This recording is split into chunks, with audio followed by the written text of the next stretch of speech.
Good day, ma'am. My name is Mark Josh Z. Sales, second year BS Criminology from Alpha 1.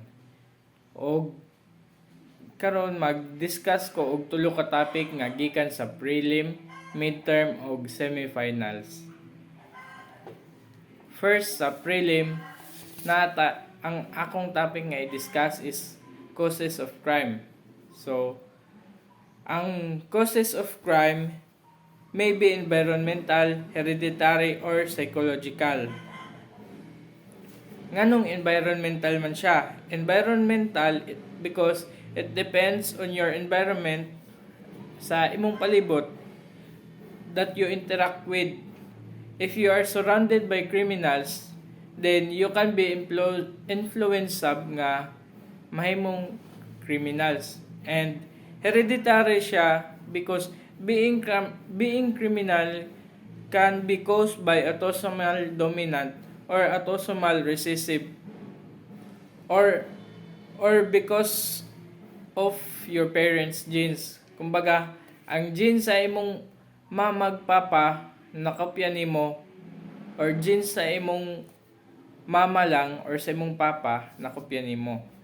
And psychological siya, ma'am, because failure in psychological development, learned behaviors of aggression and violence, inherent personality traits, and the relationship of criminality to mentally ill.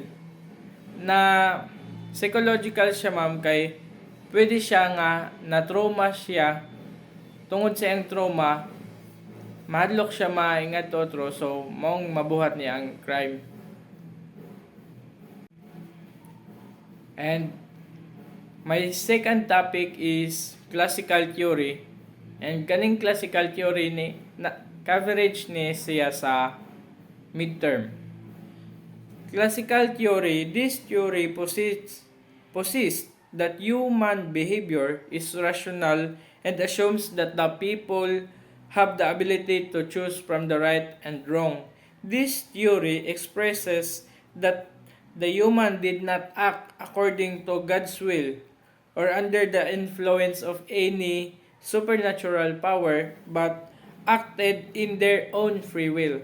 So, sa classical theory daw, ang tao nga makakommit og crime ang tao nga makakommit og crime nakakommit sila kay tungod rational being sila og ni-commit sila crime tungod kay ilang gigusto. Kay ang ingon diri ang tao sa classical theory is rational, kabalo mamili sa sakto ug mali. And dili nila ginatuohan nga ang tao nga makakommit og crime kay tungod daw sa supernatural, kundi na-commit nila tungod sa ilahang free will. My last topic is the psychological theory. Coverage ni siya sa pre-final or semi-final nga coverage. Ang psychological theory, this theory has a general perspective that looks to the psychological functioning, development, and adjustment of an individual in explaining criminal or deviant acts. And under this approach, the criminal act itself is important only in that it highlights an underlying mental issues. It focuses on the association among intelligence, personality, learning, and criminal behavior.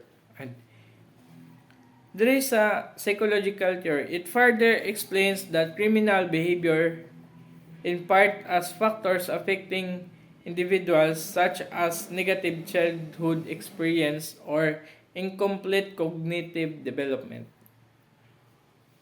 And maura na ang tulo nako ka topic nga i-discuss gikan prelim hantod semifinal.